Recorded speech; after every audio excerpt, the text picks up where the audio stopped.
नमस्कार, जोहार। मोराबादी के मैदान में यहाँ पे जो है वो इंटरनेशनल ट्रेड फेयर लगा हुआ है। आपको बताएं कि इस इंटरनेशनल ट्रेड फेयर में 8 देशों से जो है वो लोग आए हुए हैं और साथ ही साथ भारत के 15 राज्यों से लोग यहाँ पे आकर के उन्होंने 300 तरह के स्टॉल्स लगाए गए हैं। हर एक स्टॉल की जो है वो अपने में एक अलग खूबी है, वो अलग एक यूनिक चीज़ जो है वो हर स्टॉल यहाँ पे प्रेजेंट कर रहा है। और ऐसे में यहाँ पे जो है वो मंत्री योगेंद्र प्रसाद आए हुए हैं और वो जो है वो सभी स्टॉल्स में घूम करके देख रहे हैं कि क्या कुछ स्टॉल्स में है।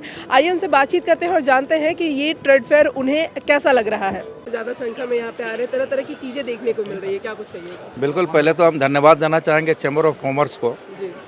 कि जिस तरह का मेला का जिस तरह से आयोजन किया। और हमको जो जानकारी प्राप्त हुआ है कि 8 कंट्री के लोग यहाँ आए हुए हैं और अपने उत्पादन को लेकर के, बिजनेस को लेकर के, और करीब करीब हमारे देश का 15 राज्यों का लोग आए हुए हैं और करीब करीब 300 स्टॉल और विभिन्न तरह के स्टॉल, कहीं होम मेड है, कहीं यूनिक चीज़ों को देखने को मिला। तो निश्चित तौर पर रांची वासियों के लिए एक बेहतर अवसर है और कुछ सीखने का और कुछ खरीदने का, दोनों के लिए बेहतर अवसर है। सर, लगातार जो है वो सभी स्टॉल्स में आप घूम रहे हैं, कुछ चीज़ें भी जो है वो आप चख रहे हैं। कुछ यूनिक चीज़ आप भी चखें, नहीं सर, ठीक है। ले लीजिए, ये है हेल्दी चीज़ है। मैंने ये इन चीज़ों को अवलोकन करने से ऐसा प्रतीत होता है कि कभी कभी कोई स्टॉल में जाने से ऐसा प्रतीत होता है कि भाई हम लोग पुराने 500 साल पीछे चले गए हैं, पुरातत्व काल में चले गए हैं, जहाँ जड़ी बूटी वगैरह वगैरह जिस तरह से मिलता था स्टॉलों में, यहाँ हेल्दी चीज़ें उस तरह से मिल रहा है।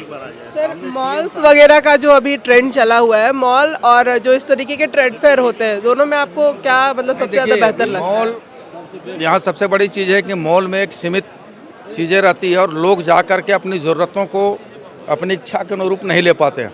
और यहाँ पर चूँकि चैम्बर ऑफ कॉमर्स के द्वारा जो कार्यक्रम आयोजित किया गया, जो इस तरह का उद्योग मेला लगाया गया है, तो कई वैरायटी के लोग मिलते हैं अपने अपने पसंद के, जो उनका रांची में नहीं मिलता है, बाहर के देशों से आया है, बाहर के राज्यों से आया है, तो निश्चित तौर पर घरेलू सामान को वो अपने इच्छानुसार खरीद रहे हैं और देख रहे हैं कि काफ़ी उत्साह, लोगों के चेहरों में उत्साह है और काफ़ी क्राउड है।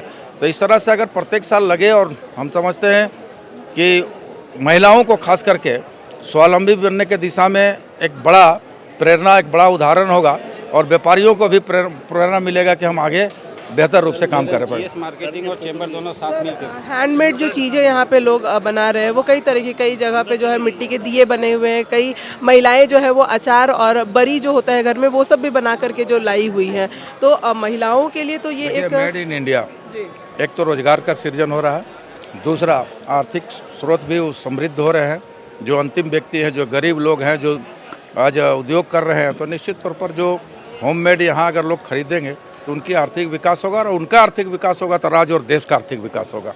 ट्रेड फेयर में जो है वो तरह तरह की चीज़ें लगी हुई है और उन सभी चीज़ों का जो है वो सभी स्टॉल्स में घूम करके जो है वो मंत्री जी देख रहे हैं और देखने के साथ साथ जो है वो सभी चीज़ों को ट्राई भी कर रहे हैं। और साथ ही साथ उनका कहना है कि अगर प्रत्येक वर्ष इस तरीके के ट्रेड फेयर अगर राजधानी रांची में लगते हैं तो ये व्यापारियों के लिए काफ़ी जो है वो बेहतर हो सकता है। तमाम अपडेट्स के लिए आप देखते रहे फॉलोअप। शुक्रिया।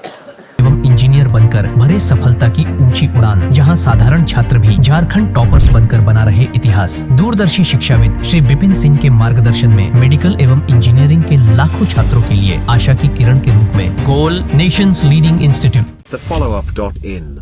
Like, share and subscribe. www.thefollowup.in